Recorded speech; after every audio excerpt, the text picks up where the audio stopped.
তেখেতক নাৰায়ণ হেমব্ৰমে এখনি ফুলাম গামোচাৰে সম্বৰ্ধনা জনাব। সুদৰ্শন চান আজি অভিভাৱক দিৱস আৰু বিজয় উৎসৱৰ স্থলীত সমবেত হৈ থকা এই বিদ্যালয়ৰ শ্ৰদ্ধাৰ শিক্ষাগুৰুসকল আৰু অভিভাৱকসকল 2023-24 বৰ্ষত উচ্চ মাধ্যমিক বিদ্যালয়ৰ শিক্ষান্ত পৰীক্ষাত সফলতাৰে উত্তীৰ্ণ হোৱা ছাত্ৰ ছাত্ৰীসকল আৰু এই বিদ্যালয়ৰ বৰ্তমান অধ্যয়নৰত থকা ছাত্ৰ ছাত্ৰীসকল, স্থানীয় বয়োজ্যেষ্ঠ জ্ঞানজ্যেষ্ঠ পৰিচালনা সমিতিৰ বিষয়ববীয়াসকল, মাতৃগোটৰ বিষয়ববীয়াসকল সকলোকে এই মহেন দক্ষিণত উপস্থিত থকাৰ কাৰণে আন্তৰিকতাৰে ধন্যবাদ জ্ঞাপন কৰিছোঁ। 2023-24 বৰ্ষৰ উচ্চ মাধ্যমিক বিদ্যালয়ৰ যি শিক্ষান্ত পৰীক্ষা, সেই পৰীক্ষাত এই বিদ্যালয়খনে 100% উত্তীৰ্ণ হৈছে। এইটো অকল এই বিদ্যালয়ৰ বাবেই নহয়, সমগ্ৰ দৈয়াং অঞ্চলৰ কাৰণে, সমগ্ৰ তৰাণী অঞ্চলটিৰ কাৰণে খুব এটা গৌৰৱৰ বিষয়, গৌৰৱৰ কথা। আমি সেইসকল ছাত্ৰ ছাত্ৰীক অভিবাদন জনাব বিচাৰিছোঁ, অভিনন্দন জনাব বিচাৰিছোঁ, যিসকলৰ সফলতাত সুখী হৈ হাত উজান দি আমি আজি সকলোৱে এইখিনি সময়ত সমবেত হ'বলৈ সুবিধা পাইছোঁ। আৰু এই যিটো সফলতাৰ যাত্ৰা, সেই যাত্ৰাটোত নিশ্চয়কৈ এই বিদ্যালয়খনৰ শ্ৰদ্ধাৰ শিক্ষাগুৰুসকলৰ অৱদানক আমি দূৰ কৰিব নোৱাৰোঁ। আৰু যি ছাত্ৰ ছাত্ৰীসকলৰ অভিভাৱক বা এই বিদ্যালয়খনৰ পৰিচালনা সমিতিৰ বিষয়ববীয়াসকল, তেখেতসকলৰ কাৰুকাৰ্যক আমি দূৰ কৰিব নোৱাৰোঁ। জ্ঞানজ্যেষ্ঠসকলে, বয়োজ্যেষ্ঠসকলে, শিক্ষাগুৰুসকলে এই কথাটো মৰ্মে মৰ্মে উপলব্ধি কৰে বা বুজি পায়। শিক্ষক, অভিভাৱক আৰু ছাত্ৰ ছাত্ৰী তিনিওটা বস্তু একগোট হ'লেহে সঠিক দিশত বা ছাত্ৰজনে, ছাত্ৰীগৰাকীয়ে সফলতাত আগবাঢ়ি যাব পাৰে। কিন্তু এইখিনি সময়ত উপস্থিত থাকি ছাত্ৰ ছাত্ৰীসকলক এটা কথা ক'ব বিচাৰি, অভিভাৱক সভা আৰু বিজয় উৎসৱটো কিন্তু 2023-24 বৰ্ষৰ শিক্ষান্ত পৰীক্ষাৰ উত্তীৰ্ণ হোৱা ছাত্ৰ ছাত্ৰীসকলৰ বিজয় উৎসৱ নহয়। বিজয় উৎসৱ এই বিদ্যালয়খনৰ বা এই অঞ্চলটোৰ আমি বিজয় উৎসৱ পাতিব পাৰোঁ। আমি যদি সেই ছাত্ৰ ছাত্ৰীসকলে উচ্চ মাধ্যমিক বিদ্যালয়ৰ শিক্ষান্ত পৰীক্ষাত উত্তীৰ্ণ হৈ বিজয় সাব্যস্ত কৰিছোঁ বুলি ভাবিছে, তেতিয়া কিন্তু ভুল ভবা হ'ব। বা যদি ভাবি লয়, তেতিয়া ভৱিষ্যতৰ দিনৰ সফলতাৰ দিশত আগুৱাই যাবলৈ নিশ্চয়কৈ অসুবিধা আহি পৰিব। আমি এই পৰীক্ষাটোত উত্তীৰ্ণ হৈ ছাত্ৰ ছাত্ৰীসকলক এই কথাটো ক'ব বিচাৰিছোঁ, তেখেতসকলে উচ্চ শিক্ষাৰ যিখন ক্ষেত্ৰ, সেই ক্ষেত্ৰখনত আগুৱাই যাবলৈ প্ৰথমটো খোজ দিছে বা আমি সফলতাৰ জখলা বুলি আমি ভাবিব পাৰোঁ এই পৰীক্ষাটো। আৰু যদি সফলতাৰ জখলাই হয়, সেই জখলাটোৰ প্ৰথমটো ফলপাত মাত্ৰ ছাত্ৰ ছাত্ৰীসকলে খোজটো দিছে। আপোনালোকে নিশ্চয়কৈ এই কথাটো জানে, যেতিয়া সফলতাৰ শিখৰত অৱতীৰ্ণ হয়, বৰ্তমানৰ বিজ্ঞান আৰু আধুনিকতাৰ যুগ, আমি ওপৰ ফলপালৈ আমি যি বিজ্ঞানৰ অৱদান লিফ্টৰ যোগেদিও যাব পাৰোঁ বা চিৰিৰ যোগেদিও যাব পাৰোঁ। লিফ্টৰ যোগেদি যিজনে ওপৰলৈ উঠি যাব তেখেত যদি কেনেবাকৈ খহি পৰে উঠিবলৈ কিন্তু যথেষ্ট কষ্ট হ'ব। আৰু যিজনে জখলাৰে চিৰিৰ যোগেদি এখলপকৈ বগাই গৈ শিখৰত আৰোহণ কৰিব তেতিয়া কিন্তু তেখেতৰ পুনৰবাৰ উঠিবলৈ কষ্ট নহ'ব বা অসুবিধা নহ'ব। সেই কথাটো আমি লক্ষ্য কৰিব লাগিব। এতিয়া যিসকল ছাত্ৰ ছাত্ৰীয়ে এই মোৰ সন্মুখত বহি আছে যথেষ্ট সংখ্যক হয়তো নাই, কিছুলোকে তেওঁলোকৰ খন্তেক সময়ৰ পূৰ্বে নৃত্য গীতৰ অনুষ্ঠান হৈছে বা সম্বৰ্ধনাৰ অনুষ্ঠান হৈছে, তাত অংশগ্ৰহণ কৰিছে, ভাগৰুৱা হৈছে বুলি ভাবিছোঁ, অকণমান জিৰণি লৈছেগৈ। তথাপিও মোৰ কথাখিনি শুনিব চাগে, সেয়েহে ক'বলৈ বিচাৰিছোঁ ইয়াত যে আপোনালোকে ছাত্ৰ ছাত্ৰীসকল বহি আছে, অকল ছাত্ৰ ছাত্ৰীসকল বহি থকা নাই। ছাত্ৰ ছাত্ৰীসকলৰ হোৱে বাৱে তেখেতসকলৰ মাক দেউতাকৰ বা পৰিয়ালৰ সপোনবোৰ বহি থাকে। আৰু সেই সপোনবোৰক মাক দেউতাকৰ সপোনবোৰক ছাত্ৰ ছাত্ৰীসকলে বাস্তৱায়িত কৰিব লাগিব। কিন্তু ইমান সফল নহয়, ইমান সহজ নহয়। কোনোবা এটা ক্ষেত্ৰত সফলতাৰে কাম কৰা একেবাৰে সহজ কথা নহয়। তাত বিভিন্নজনৰ বিভিন্ন দিশৰ পৰা অসুবিধা আহি পৰিব, তাক কিন্তু বাধা হিচাপে ল'লে নহ'ব।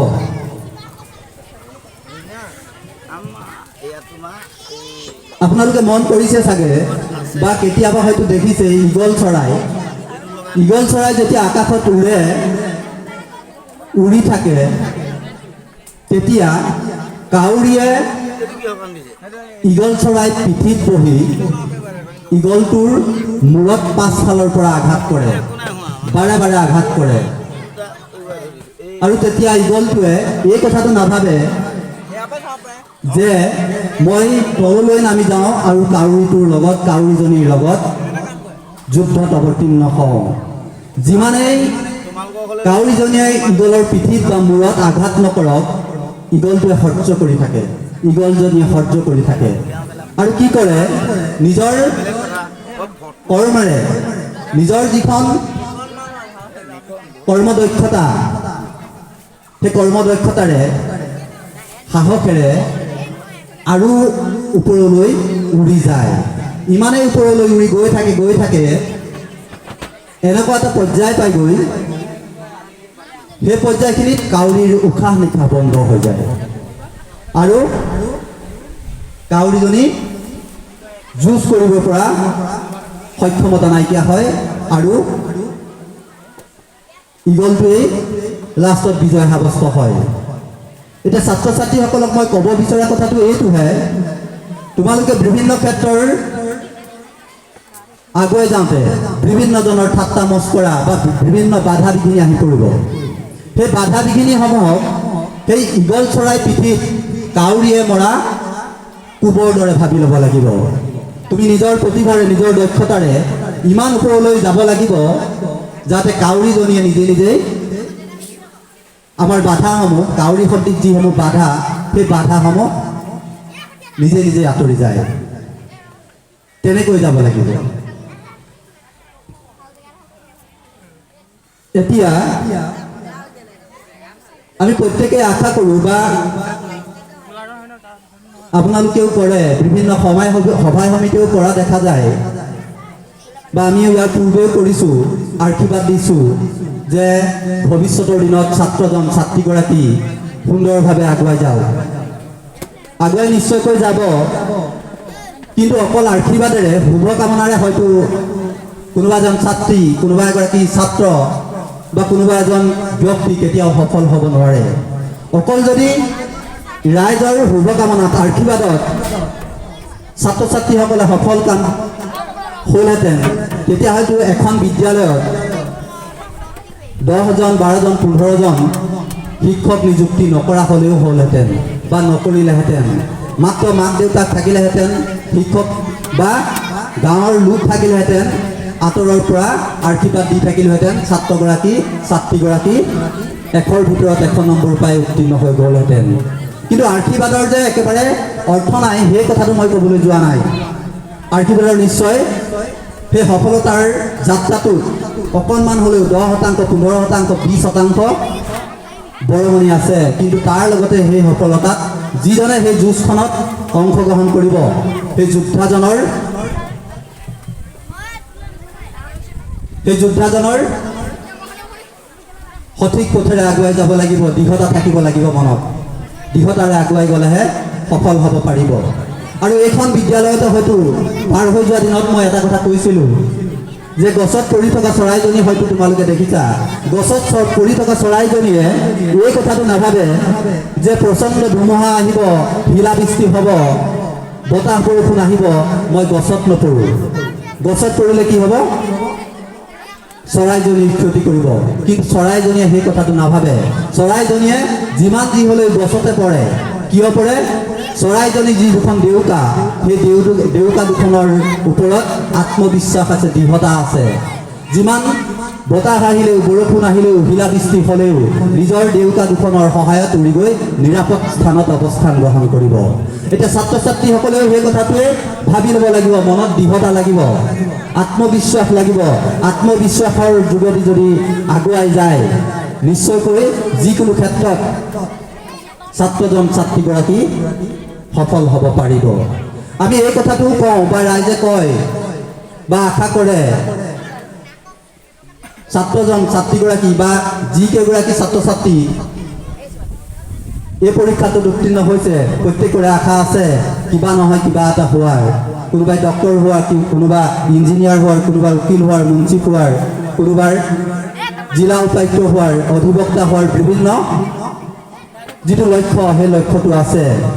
কিন্তু মই এই কথাটোহে কওঁ সভাই সমিতিয়ে, তুমি যিমানেই যি নোহোৱা, ডক্টৰ হোৱা, ইঞ্জিনিয়াৰ হোৱা, উকিল হোৱা, মুঞ্চিফ হোৱা, তাৰ লগতে কিন্তু এজন ভাৰতৰ সু নাগৰিক হোৱা, ভাল মানুহ হোৱা, সেই কথাটো আমি আশা কৰোঁ বা প্ৰত্যেকেই আশা কৰে। কোনো এজন পিতৃ মাতৃয়ে নিবিচাৰে যে মোৰ ল'ৰাটো ডাক্তৰ হওক, ইঞ্জিনিয়াৰ হওক, তাৰ লগতে বৃদ্ধ বয়সত চাব নোৱাৰাকৈ, নিজৰ মাক দেউতাকক এষাৰি মৰমৰ মাত দিব নোৱাৰাকৈ, ৰোগৰ সময়ত চিকিৎসাৰ বাবে 10 টকা এটা দিব নোৱাৰাকৈ কৃপণ হওক, অৱহেলা কৰা মোৰ পুত্ৰটো হওক, সেই কথাটো কামনা নকৰে। আমি ডাক্তৰ মুঞ্চিফ হোৱাৰ লগে লগে কিন্তু নিজৰ ছোৱালীজনী, নিজৰ ল'ৰাটো দেশখনৰ এজন সু নাগৰিক, ভাল মানুহ হোৱাৰ পোষকতা কৰোঁ বা সমাজেও কৰে। সেই কথাখিনি নিশ্চয়কৈ ছাত্ৰ ছাত্ৰীসকলে বুজি পাইছে আৰু বুজি উঠিছে কাৰণেই হয়তো ইমান দূৰ আগুৱাই যাব পাৰিছে আৰু বহুদূৰ বাট যাবলগীয়া আছে। সেই বাটেৰে আৰু শিক্ষাগুৰুসকলৰ যি জ্যেষ্ঠসকলৰ যি সৎ উপদেশ, সেই দিশেৰে আগুৱাই গ'লে নিশ্চয় সফলতা অগ্ৰসৰ হ'ব পাৰিব, সফল কাম আজৰি আনিব পাৰিব। সেয়েহে হয়তো কৈছে ছাত্ৰ ছাত্ৰীসকলক এটা কথা কওঁ, তুমি যিমানেই যি নোহোৱা, গুৰু ব্ৰহ্মা, গুৰু বিষ্ণু, গুৰু মহেশ্বৰ, গুৰু সাক্ষাৎ পৰম ব্ৰহ্ম, তস্मै শ্ৰী গুৰু নমো নমঃ, তস্मै শ্ৰী গুৰু নমো নমঃ। জ্যেষ্ঠজনতকৈ, গুৰুজনতকৈ কেতিয়াও মান্য হ'ব নোৱাৰে বা পূজনীয় হ'ব নোৱাৰে। জ্যেষ্ঠজনক আমি সন্মান কৰিব লাগিবই, গুৰুজনক গুৰু আসন দিবই লাগিব। আৰু ঘৰত যিগৰাকী আই আছে, ঘৰত যিগৰাকী মাতৃ আছে, সেই মাতৃগৰাকীক শ্ৰদ্ধা জ্ঞাপন কৰিবই লাগিব। আৰু নিজৰ আইগৰাকীক, নিজৰ মাতৃগৰাকীক অৱমাননা কৰি মই খন্তেক সময়ৰ আগতে কোৱাৰ দৰে মাহেকত যদি 5 লাখ টকাও দৰমহা পাই, টকা উপাৰ্জন কৰে, সেইজনক আমি যোগ্য পুত্ৰ বুলি বা সু সন্তান বুলি বিবেচিত কৰিব নোৱাৰোঁ। নিশ্চয়কৈ আমি যদিও শুভকামনা আৰু আশীৰ্বাদেৰে 100% সফলতাত অৱদান নাই, তথাপিও আমি উপস্থিতসকলে বা ময়ো এই কথাটোহে আশা কৰিম, যিসকল ছাত্ৰ ছাত্ৰীয়ে আজি এই পৰীক্ষাটোত উত্তীৰ্ণ হৈ আমাক বা মোক এইখিনি সময়ত এইখিনি কথা ক'বলৈ সুবিধা দিছে আৰু উপস্থিতসকলক ইয়াত সমবেত হৈ অভিবাদন অনুষ্ঠানটোত উপস্থিত থাকিবলৈ সুবিধা কৰি দিছে, তেখেতসকলক ধন্যবাদ জ্ঞাপন কৰিছোঁ। আৰু আপোনালোকেও নিশ্চয়কৈ উপলব্ধি কৰিছে, ছাত্ৰ ছাত্ৰীসকলেও কথাবোৰ নিশ্চয়কৈ বুজি পাইছে আৰু বিশেষ ক'ব বিচৰা নাই। ভৱিষ্যতৰ দিনত আৰু হেৰাই নাযাওক। আমি পটককৈ এটা কথা মনত পৰিছে, বিভিন্ন অনুষ্ঠান প্ৰতিষ্ঠানে আমি অভিনন্দন জনাওঁ, শুভকামনা জনাওঁ, কিন্তু 2টা বছৰৰ পিছত 3টা বছৰৰ পিছত যিসকলক লৈ আমি গৌৰৱ কৰোঁ, গামোচা পিন্ধাওঁ, তেখেতসকলক আমি বিচাৰি নাপাওঁ। যিখন অসমীয়াৰ স্বাভিমান, অসমীয়া জাতিৰ ধ্বজা গামোচা, সেই গামোচাখনৰ মান ৰাখিবলৈ ছাত্ৰ ছাত্ৰীসকলে নিশ্চয়কৈ চেষ্টা কৰিব, বিষয়টোত গুৰুত্ব দিব। পুনৰবাৰ উত্তীৰ্ণ হোৱা ছাত্ৰ ছাত্ৰীসকলক অভিনন্দন জনাইছোঁ। আৰু এই বিদ্যালয়খনৰ যিটো উন্নয়নৰ যাত্ৰা, সেই যাত্ৰাটোত বহুজনৰ বহু সহযোগিতা আছে। আৰু শিক্ষাৰ ক্ষেত্ৰত শিক্ষাগুৰুসকলৰ অৱদান নুই কৰিব নোৱাৰি। মই কৈছোঁৱেই, গুৰুৰ অবিহনে শিক্ষাৰ কোনো মূল্য নাই। পুনৰবাৰ গুৰুসকলক সন্মান জনাই, শ্ৰদ্ধা নিবেদন কৰি আৰু উপস্থিত সকলকো মোৰ আন্তৰিক সেৱা জনাই মোৰ ক'বলগীয়াখিনি সামৰিছোঁ। ধন্যবাদ।